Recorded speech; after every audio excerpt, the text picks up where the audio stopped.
Today I'll be making my clover cut wall pocket planters. So to begin, I always compress the clay with a steel rib, and this is important because clay has memory, and as it goes through the slab roller, it tends to want to separate. So the compression is very important to keep the clay strong and ready to be manipulated.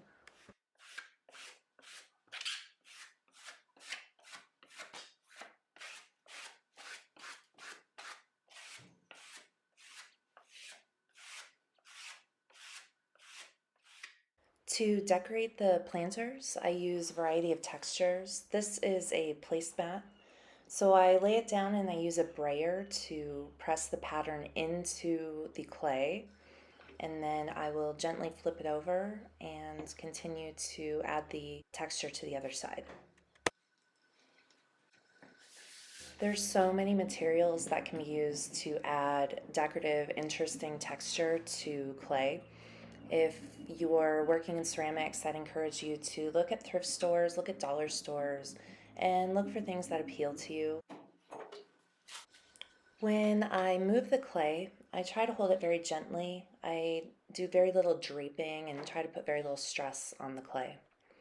This is the form that I use to form the top of the planters. Found it in a thrift store. It's, I believe, a cutting board. And I use the top round parts of it, and this creates some nice consistency in my designs. Now I will cut down the length of the side of the planter. I'm not going for perfection here, just something that's approximately parallel. And then I will estimate where the bottom should be and then give it a nice curve. And this I just know from experience and from making many of these planters. Then I will fold up the towel and use this to create a support as I fold the planter up and over. I make 2 slits on the side of the planter that will allow me to fold the sides in and tuck the top layer over the side. I feel like this is sort of the opposite of how you might put a diaper on a baby. And I was actually babysitting and then made this form the next day. And I have the feeling that it just naturally felt like the right progression. Tucking the bottoms in and then adding more support so I can get a really nice poofy form. Now I'll take a minute to adjust the form. The clay is still very wet at this point, so I can manipulate it by curving over the folds on the top and really adding that poofiness back into the form as you saw a moment ago.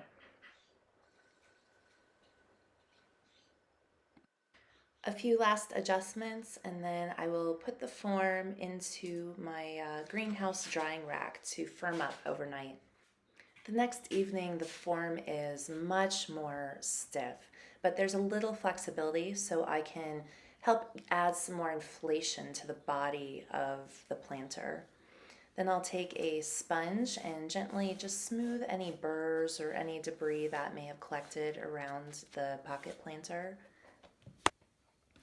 Here I'm adding my maker's mark. SK is for Sonia Kodemer. Then using a tool to add holes to the top of the planter so that it can hang. And this is done best when the planter is in its leather hard stage, which is what it's in right now.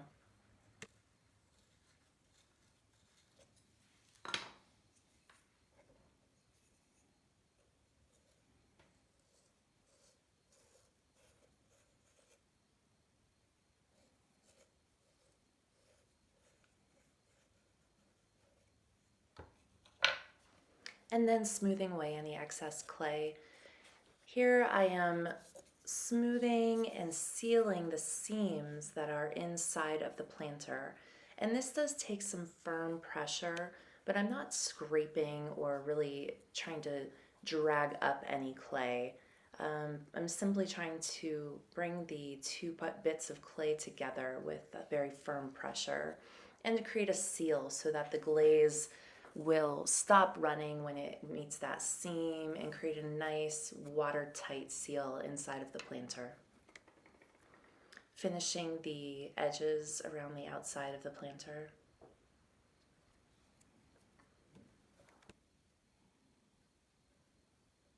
And the clay is much more strong at this point, but you'll notice I'm still handling it very carefully.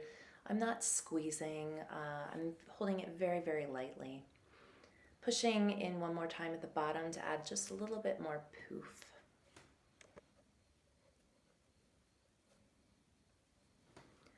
After the clay has completely dried, and this takes a few days to a week, I put it in the kiln to send it off for a bisque fire. This is the initial firing process in which the clay solidifies and transforms from a clay earthen material into ceramic material.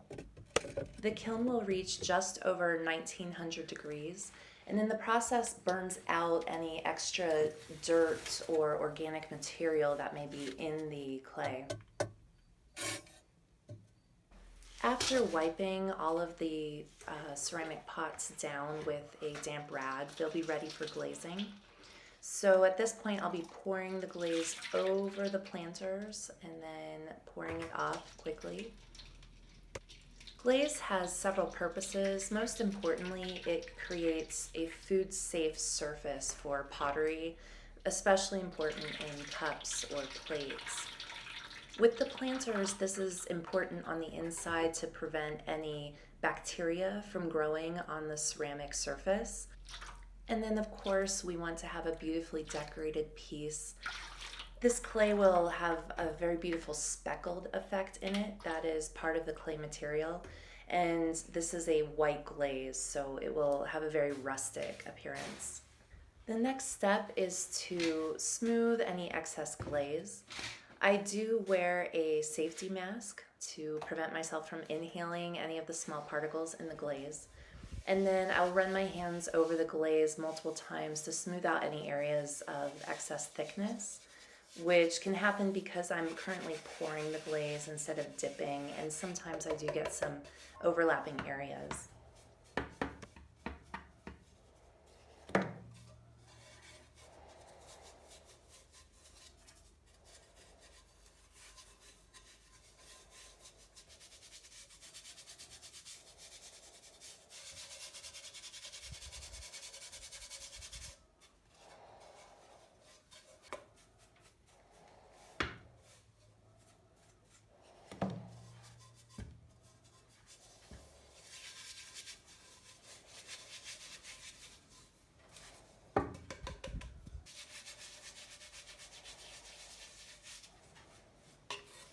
When the glaze melts, it becomes very liquid and will bond to anything it touches. So I put down these stilts in order to prevent the back of the planter from fusing to my kiln shelf.